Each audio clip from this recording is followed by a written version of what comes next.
Di sini gue pengen bilang ke kalian semua bahwa kalian itu nggak punya waktu, ya. Dunia itu bergerak sangat-sangat cepat. Banyak sekali gue disebut sini tenaga kerja yang akan tergantikan. Banyak yang bilang bahwa oke, teknologi itu tidak akan menggantikan tapi akan membantu. Betul, untuk sebagian orang yang mengerti akan memakai teknologinya. Untuk mereka yang nggak mengerti, yang tidak punya skill-nya untuk memakai teknologinya, mereka akan digantikan. Waktu akselerasi dunia menurut gue sudah sampai di sini, di mana AI berkembang sangat cepat sekali, kripto berkembang sangat cepat sekali, energi berkembang sangat cepat sekali, biotech itu juga berkembang sangat cepat sekali. Semua ilmu yang gue barusan sebutin tadi, itu akan berkembang lebih cepat dibanding kurikulum sekolah bisa mengejar. Skill yang mungkin kalian semua pelajari ya 5 tahun lalu untuk mencari uang, mungkin sekarang itu udah obsolete, udah nggak berguna lagi, udah nggak dipandang dan udah nggak dilihat lagi. Di 2025, gue punya karyawan 15, itu bekerja lebih efisien, lebih cepat, dan lebih akurat dibanding gue karyawan 150 di 2020. Apakah gue melakukan itu dari 150 sampai 15 tuh karena perusahaan gue tidak berkembang? Jawabannya tidak.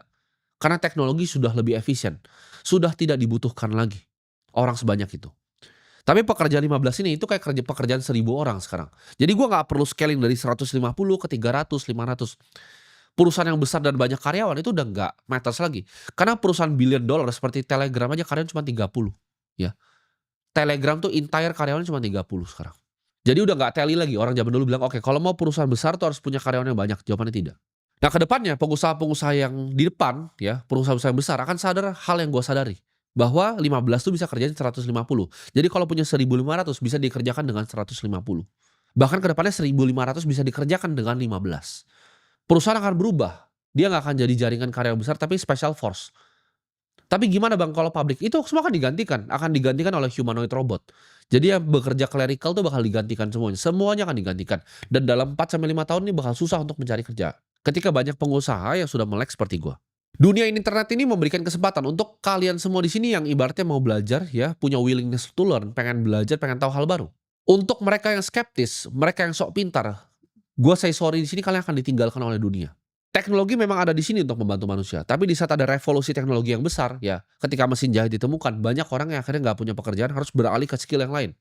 Jadi kalian yang punya skill jangan ngerasa nyaman gitu, skill design, skill marketing, skill finance, jangan merasa nyaman. Skill-nya cepet sekali ini akan digantikan. Kita akan berada di momen gue sebutnya, dalam era manusia, ya lu akan ada 2 pilihan. Sebelum ini pintunya ditutup ya, ini di depan ada pintu, pintunya akan ditutup. Cuma akan ada 2 pilihan. Lu akan antara jadi owner atau jadi own, dimiliki ya. Antara lu akan punya aset atau lu cuma nyicil asetnya orang lain. Lu cuma bayarin sewa ke asetnya orang lain. Karena dunia udah berubah ya, kita akan lihat subscription ekonomi ini akan besar sekali. Di mana orang itu udah nggak bisa beli mobil lagi, tren mobil aja udah turun ya. Pembelian mobil tuh trennya selalu menurun selama 3 tahun terakhir. Tapi apa yang terjadi? Kita lihat orang udah nggak mampu beli mobil. Orang jadi, "Oke, gua nggak apa-apa nih. Gua jalan nih, gua naik Grab aja, gua nggak masalah sama sekali. Gua naik motor aja gua nggak masalah sama sekali." Dan ini akan begitu ke semua bidang. Bahkan entar kalian nggak bisa tinggal lagi, ya.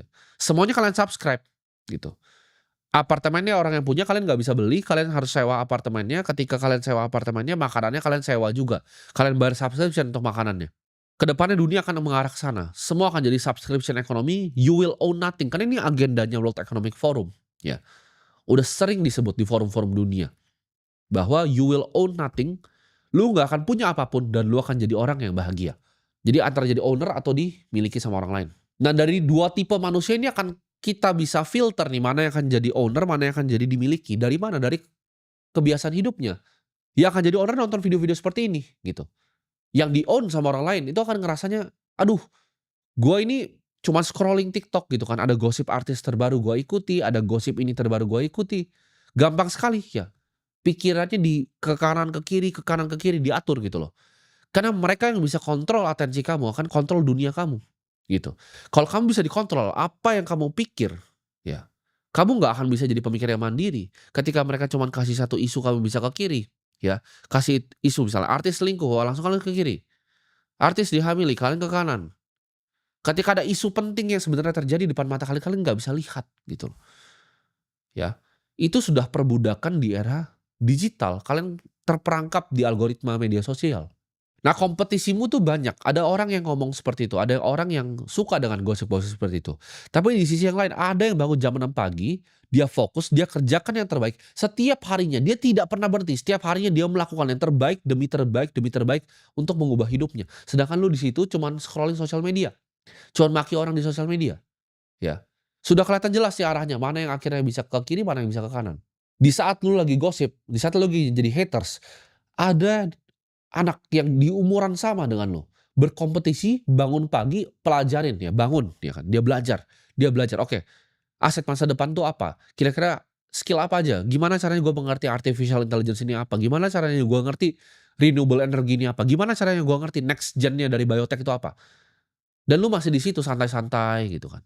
Jangan pikir dunia ini akan jadi lebih gampang. Dunia ini dengan teknologi akan jadi selalu lebih sulit. Karena kompetisinya lu kompetisi sama robot nanti. Penyesalan itu akan jadi hal yang selalu terjadi ya. Ketika 5 tahun nanti udah lewat, lu dengerin apa yang gua ngomongin ini ya. Mungkin lu masih nggak percaya, lu masih mau menghujat, lu masih mau ngerasain bahwa yang gua omongin ini bukanlah fakta. Silahkan gitu. Tapi ketika penyesalan itu datang, lu akan menyesal. Semua yang keluar dari mulut gua adalah kebenaran. Gua pun sama, ya gua liat kompetisinya sama, ketika gua liat gen-gen alfa yang jauh di bawah, yang masih mungkin umurnya belasan, tapi cara pikirnya sudah jauh sekali dibanding gua di umurnya itu. Gua ngerasa gua akan kalah ya, dan gua pasti akan kalah ya, generasi atas tuh pasti kalah sama generasi bawah, kenapa? Karena adopsi mereka ke teknologi itu lebih cepat. Mereka menyaring informasi lebih cepat dibanding gua menyaring informasi di internet dial up yang zaman gua dulu. Mereka tinggal tanya AI sekarang. Jadi otak mereka akan ke-develop jauh lebih cepat dibanding gua. Ketika gua lihat generasi-generasi yang di bawah gua, antara gua udah bikin sekarang nih aset-aset gua, atau gua akan kalah dengan mereka, gua akan kalah dengan kompetisi. Lu akan lihat nanti anak-anak muda yang jauh lebih hebat dari kalian semua. Lu akan nyesel, lu akan lihat kerajaan yang bisa lu bangun seharusnya, kehidupan yang lu bisa dapat ya, orang tua yang lu harusnya bisa bahagiakan, malah ada anak muda yang bisa lebih bahagia orang tuanya dibanding lu. Di saat penyesalan itu datang, lu tidak bisa loh putar balik waktu. Karena waktu itu akan cuma berjalan satu arah. Waktu tuh nggak pernah bisa balik lagi. Yang lemah tuh nggak akan punya tempat dan nggak punya kesempatan lagi, ketika pintunya sudah ditutup. Ini gua kasih lu saran ya, kalau lu mau ubah hidup lu sekarang, lu coba stick ke satu hal ya. Satu hal dan satu hal aja. Yang lu mau improve skill lu di situ, taruh 1 tahun hidup lu, setiap hari yang lu pikirin gimana caranya lu jadi 1% lebih baik di hal itu, di skill itu. Contoh lu adalah misalnya orang accounting, gimana caranya lu jadi yang lebih pintar di sana, ya. Contoh lagi lu adalah video editor, gimana caranya satu video yang gue bikin ini editannya lebih bagus dibanding video sebelumnya. Simple aja, improvement, improvement, improvement. Kenapa? Karena lu butuh separasi diri lu dengan yang lain dalam waktu 5 tahun ini. Kalau nggak berhasil lu separasi, lu nggak akan jadi bedanya dengan all the masses yang lain. Jangan lihat kanan, jangan lihat kiri, fokus ke satu hal, jadilah yang terbaik, jadilah kelas dunia di bidang itu. 2025 sampai 2027 ini akan jadi 2 tahun paling penting, percaya gue, ini akan jadi 2 tahun paling penting di hidup lu. Semakin banyak stres yang lo bisa terima, semakin sukses juga lo akan jadi suatu orang. Gue terbiasa kerja itu dalam pressure, karena dari awal gue, ya dari gue zaman jualan pomade, jualan sedotan, sudah banyak sekali ya pressure yang datang ke hidup gue. Sudah terbiasa. Nah, lu mau jadi orang yang sukses, lu harus terbiasa dengan pressure yang datang di hidup lu. Lu nggak bisa biarin ibaratnya. Will lu, kemauan lu itu dipatahin sama keadaan di dunia. Mau itu orang lain, mau itu keluarga lu sendiri, mau itu diri lu sendiri. Semangat lu itu nggak boleh patah jadi seorang manusia. Gue itu nggak pernah nyerah ya, di apapun yang gue kerjain, gue nggak pernah quit. Zaman dulu gue jualan tuh sulit, ditolakin sama orang, gue nggak pernah nyerah ya. Ketika gue berinvestasi mulai sulit dunianya, gue tidak pernah nyerah. Ketika gue berinvestasi dikerjain sama bandar, dirugikan sama orang, gue tidak pernah menyerah ya. Ketika gue di-framing sama orang, gue tidak pernah nyerah ya, dan gue tidak akan pernah nyerah. Kenapa? Karena itu diri gue, ya itu jati diri gue. Kalau lu baru kerjain sesuatu yang sulit sedikit ya, sulit baru sedikit, lu nyerah. Dunia ini akan cap lu sebagai pecundang, dan diri lu bahkan akan cap diri lu sendiri sebagai pecundang. Gua adalah orang yang sangat-sangat persisten, ya. Ketika gue lihat tujuan gue tahu mimpi gue apa, gue tahu itu baik, gue tahu itu nggak salah. Gue akan kejar itu sampai ujung dunia. Gue akan kejar semua mimpi-mimpi gue. Gue punya mimpi masa kecil, gue pengen bangun sebuah gedung, ya. Di mana di situ bisa ada teman-teman gue, di situ bisa ada restoran gue, di situ ada mimpi-mimpi gue akan bangun di sini. Mau tuh gue bangun bata demi bata sampai tangan gue berdarah. Mau ada 1.000 orang lemparin gue tombak waktu gue bangun gedung itu. Suatu saat akan gue bangun gitu loh. Gue adalah orang yang gue selalu bilang, mulut gue itu bisa dipegang gitu. Dan gue gak takut siapapun. Karena yang gue punya satu, yang gue punya kepercayaan akan diri gue sendiri, dan gue yakin tujuan gue baik gitu. Dan gue yakin yang di atas juga tahu tujuan gue tuh baik. Kenapa gue masih lakukan ini semua? Ya banyak teman-teman gue yang bilang, oke, lu punya cukup, lu harus bisa nyantai, bisa take your time off, ya kan. Gak usah fokus lah edukasiin orang-orang di sini. Toh banyak yang bilang, sulit juga edukasi di negara seperti ini. Tapi gak masalah buat gue, karena poinnya bukan itu.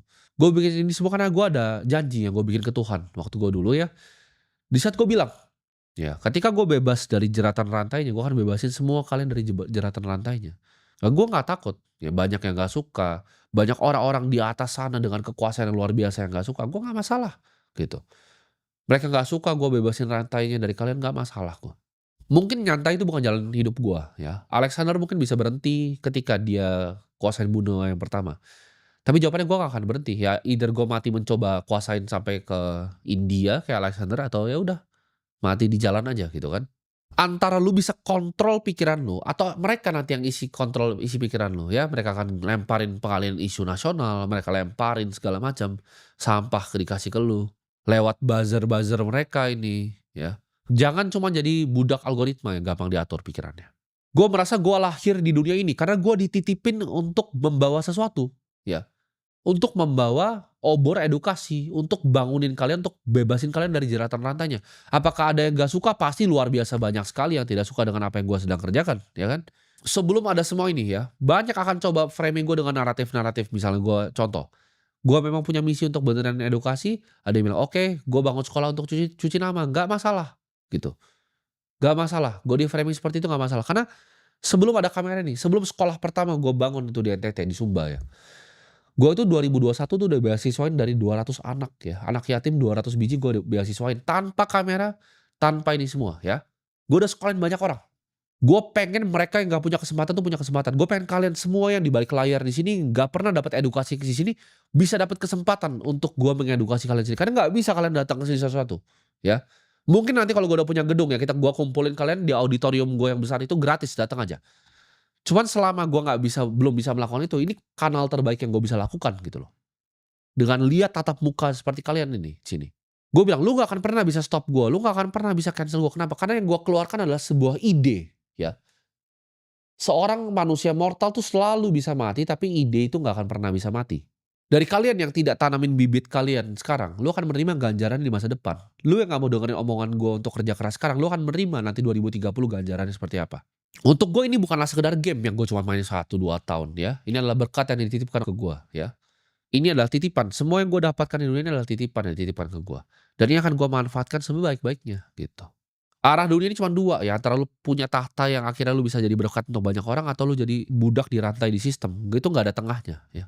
Karena ketika lu dikasih waktu, lu dikasih kesempatan ya, juga lu dikasih waktu untuk belajar nih ada 2 tahun nih untuk fokus untuk kembangin diri lu, lu pilih untuk enggak gitu. Lu pilih jadi diri lu yang sama, jadi ketika nanti harinya datang jangan cari video gua lagi. Lu cukup mengaca sama diri lu, lu bilang ke diri lu, "Ini saya yang tidak mau berubah," gitu.